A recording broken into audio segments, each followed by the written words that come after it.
आइए भक्तों, आज सुनते हैं आषाढ़ गुप्त नवरात्रि प्रथम महाविद्या महाकाली की कथा।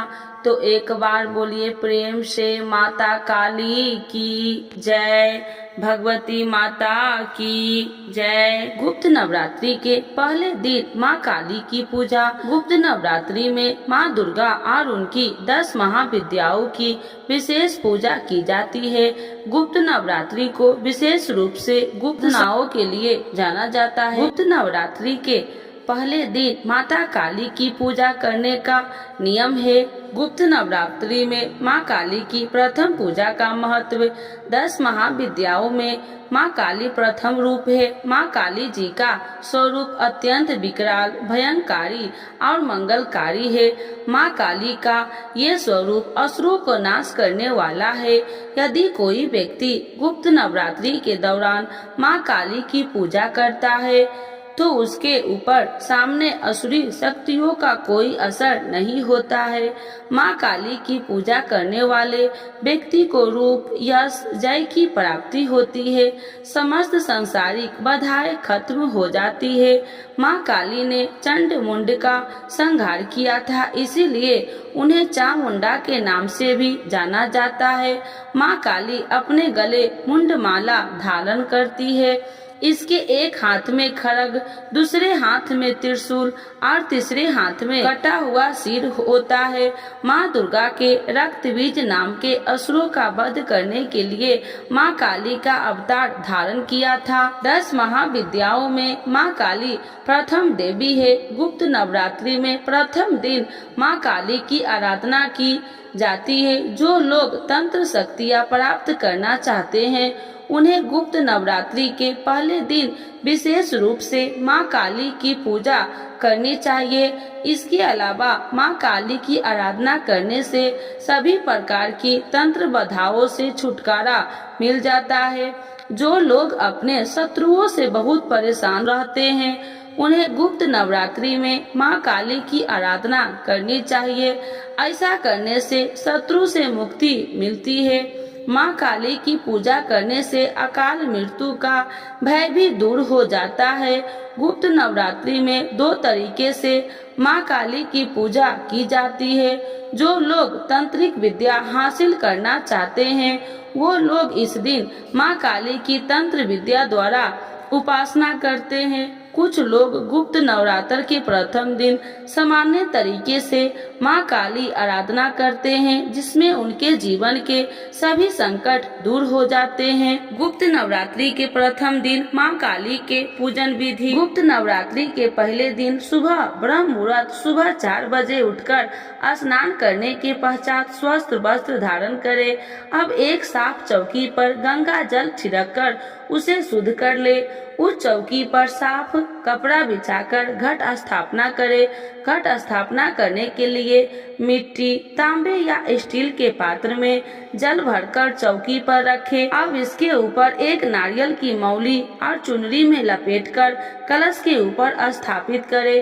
अब चौकी पर माँ काली की प्रतिमा या मूर्ति की स्थापना करे। अब माँ काली की तस्वीर को रोली का टीका लगाए। तिलक करने के पश्चात माँ काली को लाल पुष्प की माला, फूल, फल, मिठाई, नैवेद्य आदि चढ़ाए और पूरे विधि विधान और श्रद्धा के साथ माँ काली की पूजा करें। अब माँ काली के समक्ष सरसों के तेल या घी का दीपक प्रज्वलित करे और श्रद्धा पूर्वक माँ काली के मंत्रों का जप करे। देवी कवच या अगला स्तोत्र का पाठ करे। सबसे अंत में श्री सूक्तम का पाठ करना चाहिए। जिस आसन पर आप बैठे हैं उसका रंग लाल होना चाहिए। अब माँ काली की कथा सुने या पढ़े। इस दिन माँ दुर्गा सप्तशती का पाठ करना भी बहुत उत्तम होता है। माँ काली की कथा सुनने के पश्चात कपूर से आरती करे। प्रसाद के रूप में मिठाई का भोग लगाए। यदि आपके पास मिठाई नहीं है तो आप माँ काली को बतासे का प्रसाद भी चढ़ा सकते हैं। अब सभी लोगों में प्रसाद बांट दे और फिर स्वयं भी प्रसाद ग्रहण करे। अब माँ काली से पूजा में हुई किसी भी प्रकार की गलती के लिए हाथ जोड़कर क्षमा मांगे। माँ काली के मंत्र ओम ऐ ही कली चामुंडे बिच्छे। माँ काली की कथा। पौराणिक कथा के अनुसार एक बार दारुक नाम के राक्षस ने ब्रह्मा जी को प्रसन्न करके उनके वरदान प्राप्त कर देवताओं और ब्राह्मणों को प्रताड़ित करना शुरू कर दिया और स्वर्ग लोक पर कब्जा कर लिया। जिसके बाद सभी देवता भगवान विष्णु और ब्रह्मा जी के पास गए।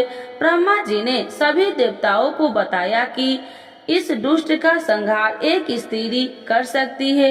जिसके बाद सभी देवता भगवान शिव के पास गए और उन्होंने भगवान शिव को सभी बात बताई। जिसके बाद भगवान शिव ने माता पार्वती की ओर देखा।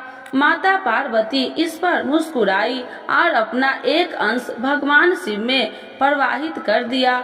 जिसके बाद भगवान शिव के कंठ से विष से उस अंश का अपना आकार धारण किया। जिसके बाद भगवान शिव ने अपना तीसरा नेत्र खोल दिया। उनके इस नेत्र से विकराल रूप वाली माँ काली उत्पन्न हुई। माँ काली के ललाट में तीसरा नेत्र और चंद्र रेखा थी। माँ काली के भयंकर व विशाल रूप को देखकर देवता व सिद्धि लोग भागने लगे। जिसके बाद माँ काली की दारुक और उसकी सेना के साथ भयंकर युद्ध हुआ। माँ काली ने सभी का वध कर दिया, लेकिन माँ काली का क्रोध शांत नहीं हुआ और माँ काली के इस क्रोध से संसार भी जलने लगा। जिसके बाद भगवान शिव ने एक बालक रूप धारण किया और शमशान में लेटकर रोने लगे। जिसके बाद माँ काली उन्हें देखकर मोहित हो गए। इसके बाद माँ काली ने बालक रूपी भगवान शिव को अपने गले से लगाकर अपना दूध पिलाया। जिसके बाद उनका क्रोध भी शांत हो गया। तो एक बार बोलिए प्रेम से काली माता की जय, भगवती माता की जय। माँ काली की आरती। अम्बे तू है जगदम्बे काली, जय दुर्गे खप्पर बाली, तेरे ही गुण गाएं भारती। ओ मैया हम सब उतारे तेरी आरती। अम्बे तू है जगदम्बे काली, जय दुर्गे खप्पर बाली, तेरे ही गुण गाएं भारती। ओ मैया हम सब उतारे तेरी आरती। माता तेरे भक्त जनों पर भीड़ पड़ी है भारी माँ, माता तेरे भक्त जनों पे भीड़ पड़ी है भारी माँ। दानव दल पर टूट पड़ो माँ, दानव दल पर टूट पड़ो माँ, करके सिंह सवारी 100 सिंहों से तू बलशाली, 10 भुजाओं वाली, दुखियों के दुख को निवारती। ओ मैया हम सब उतारे तेरी आरती। माँ बेटे का है इस जग में बड़ा ही निर्मल नाता माँ, माँ बेटे का है इस जग में बड़ा ही निर्मल नाता माँ। पूत कपूत सुने हैं परना, पूत कपूत सुने हैं परना, माता सुनी कुमाता सब पर करुणा दर्शाने वाली, अमृत बरसाने वाली, दुखियों के दुख को निवारती। ओ मैया हम सब उतारे तेरी आरती। नहीं मांगते धन और दौलत, ना चांदी ना सोना माँ, नहीं मांगते धन और दौलत, ना चांदी ना सोना माँ। हम तो मांगे माँ तेरे मन में, हम तो मांगे माँ तेरे मन में एक छोटा सा कोना, सबकी बिगड़ी बनाने वाली, लाजी बचाने वाली, सतियों के सत्य को सवारती। ओ मैया हम सब उतारे तेरी आरती। चरण शरण में खड़े तुम्हारी ले पूजा की थाली माँ, चरण शरण में खड़े तुम्हारी ले पूजा की थाली माँ। भर दे रस से भर दे रस माँ, भर दे रस से भर दे रस माँ, भर दे रस प्याली। ओ मैया हम सब उतारे तेरी आरती। अम्बे तू है जगदम्बे काली, जय दुर्गे खप्पर बाली, तेरे ही गुने गाए भारती। ओ मैया हम सब उतारे तेरी आरती। ओ मैया हम सब उतारे तेरी आरती। तो एक बार बोलिए प्रेम से काली माता की जय, भगवती माता की जय।